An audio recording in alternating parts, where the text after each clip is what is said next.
Selamat pagi Pak Bakti, kali ini saya akan mempresentasikan mengenai teori risiko untuk pertemuan ke-6, simulasi dan pengambilan sampel ulang.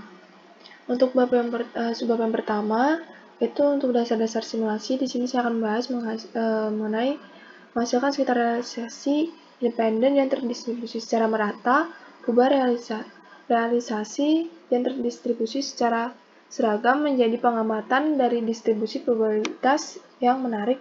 Yang terakhir, menghitung jumlah bunga dan tentukan ketepatan jumlah yang dihitung. Untuk pertama, di sini ada generator kongruensi linear, di mana ini metode untuk membangkitkan bilangan acak yang banyak digunakan dalam program komputer. Biasanya ini tuh untuk perulangan pada periode waktu tertentu atau setelah sekian kali pembangkitan.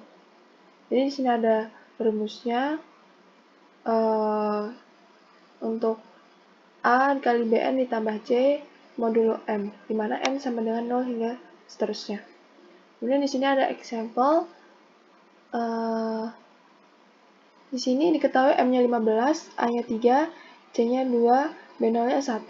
Sehingga untuk masing-masing B1 hingga B4 didapatkan nilai sekian. Jadi untuk nilai UI atau UN-nya sekian.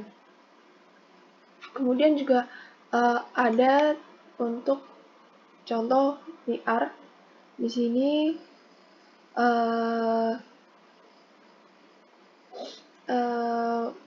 program R ini untuk menunjukkan cara menghasilkan 3 angka seragam 0,1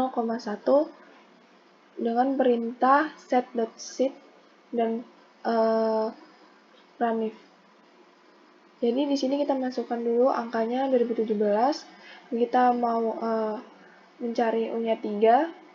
Kemudian didapatkan setiap U 0,92, 0,53, 0,46. Kemudian di sini juga ada metode transformasi inverse. Ini tuh turunan dari rumusan sebelumnya.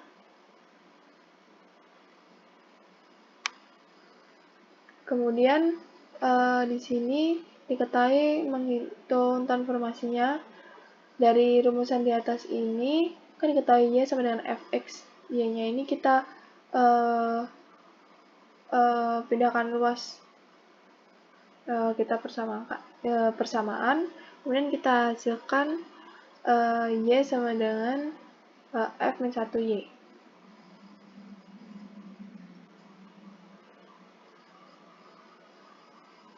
Kemudian di sini ada contohnya menggunakan R, mengubah jadi variabel acak terdistribusi eksponensial independen dengan rata-rata 10 dengan menggunakan fungsi rex. Di sini kita masukkan kembali set.sit-nya 2017 dengan 3 nilai U, kemudian kita masukkan 10 log dari rumusan di atas ini, 1 min U, kemudian kita untuk X2-nya REXP 3, rate-nya 1/10. Kemudian ini outputnya. Kemudian di sini juga ada contoh menghitung transformasi inverse. Ini kita diketahui parameternya alpha dan theta, untuk fungsinya juga ini ada, dan kita substitusikan fungsi ini ke dalam rumus yang di atas. Sehingga di sini ada pembuktiannya, jawabannya sekian. Kemudian untuk contoh berikutnya itu Bernoulli dengan mensimulasikan variabel acak dari distribusi Bernoulli dengan parameternya Q-nya 0,85. Jadi ini nanti kita buat fungsinya dulu, ambilnya dari ini 0, 0,8 dan 0,8 ini 1. Begini. Jadi kita dapatkan transformasi inverse-nya X-nya, fungsi X-nya ini. Kemudian di sini kalau mau menghasilkan 3 angka acak dengan R dari fungsi yang di atas tadi, sehingga didapatkan 0,92, 0,53, 0,46. Sini masing-masing binar X-nya. Sini juga ada lagi untuk yang contoh discrete. Ini nanti kita dapat fungsinya dari 0, 0,1, 0,1, 0,3, 0,3 dan seterusnya. Ini kemudian di sini juga ada untuk ini kan berdasarkan fungsi yang di atas. Kemudian di sini juga ada alternatif, kita menggunakan yang kayak kegagalan gitu.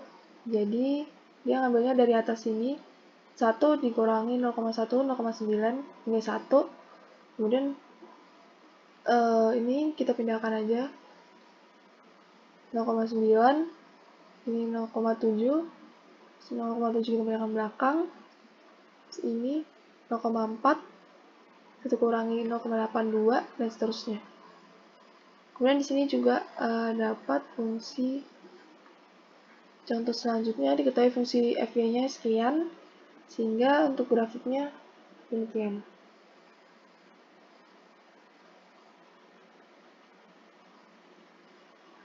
Kemudian ada presisi simulasi. Di sini itu menghasilkan realisasi simulasi dependen dari distribusi bunga. Maka dapat menyusun distribusi empiris dan memperkirakan distribusi yang diperlukan. Di sini menghitung rata-ratanya dulu dari HR. Diketahui ini tadi perkiranya EHX, dimana hanya ini tuh fungsi yang diketahui. Terus R ini simulasi R, banyaknya simulasi dari variabel X hingga XR. Hingga demikian. Kemudian kita juga bisa menghitung variansnya dari rumus yang di atas. Di sini ada juga contoh cara menghitung ekspektasi polis deductible. Di sini kita ada dua risiko, yang pertama X1-nya, yang kedua X2. Dengan ini risiko totalnya dengan rumusan X sama dengan X1 tambah X2. Kemudian diketahui Y retained itu min X1 plus X2, M. Insurernya berarti X dikurangi Y retained. Jadi misalkan M-nya 400, R-nya 1 juta. Di sini kita bisa menggunakan R. Ini ada kodenya. Nah, ini hasilnya. Jadi untuk masing-masing rata-rata, untuk totalnya 600 dan standar deviasinya 316,36. Untuk yang B, untuk klaim yang diasuransikan. Di sini variansnya itu diketahui 0,281, sehingga dapat dihitung menggunakan R. Di sini dapat disimpulkan nih dari grafik ini tuh semakin banyak jumlah simulasi R-nya tadi, itu maka akan semakin sedikit jumlah klaim yang diharapkan. Kemudian penentuan jumlah simulasi. Di sini juga ada misalkan 1% dari rata-rata kepastian 95%. Kemudian ini ada rumusannya dari ini.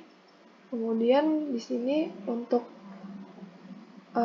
teorema limit pusatnya diketahuinya demikian. Selangnya. Kemudian kita dapatkan rumus demikian. Ini dari rumus yang di atas tadi. Ini ada contoh yang pertama, distribusi X ini pendekatannya XHX ya.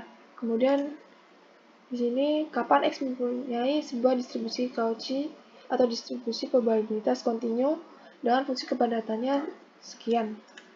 Jadi kita maksudkan dari fungsi fx ini ke nilai ini.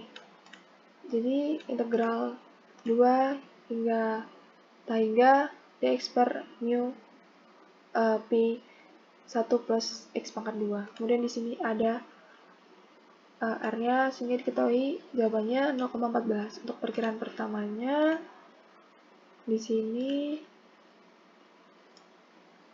0,0003. Dan untuk perkiraan kedua dan seterusnya. Di sini ada kayak tabel ringkasan. Jadi untuk P1, P2, dan P3, P4 ini rumusannya, terus ini fungsinya tadi, kemudian ini estimasinya, dan ini standar errornya dari masing-masing P1 hingga P4. Kemudian di sini ada simulasi dan inferensi statistik. Jadi simulasi ini tidak hanya membantu untuk memperkirakan nilai yang diharapkan, tetapi juga berguna dalam menghitung aspek lain dari fungsi distribusi. Jadi ini untuk distribusi statistik uji yang rumit yang biasanya untuk diturunkan. Ini ada contoh yang pertama, Kolmogorov-Smirnov, N-nya 100 untuk observasi X1 hingga Xn, kemudian parameternya ada alpha 6, datanya 2.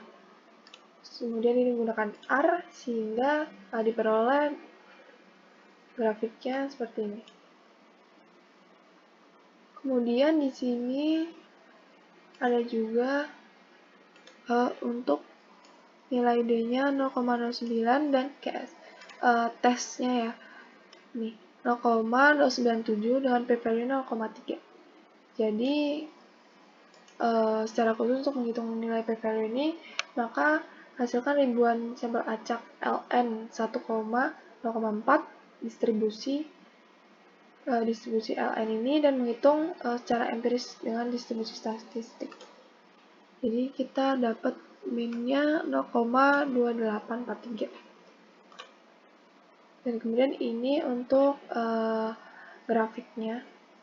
Jadi distribusi yang disimulasikan berdasarkan 10.000 sampel acak dirangkum grafik di atas. Di sini statistik melebihi nilai empiris yaitu 0,097 dalam 28,43%, sedangkan p-value-nya kan tadi 0,3.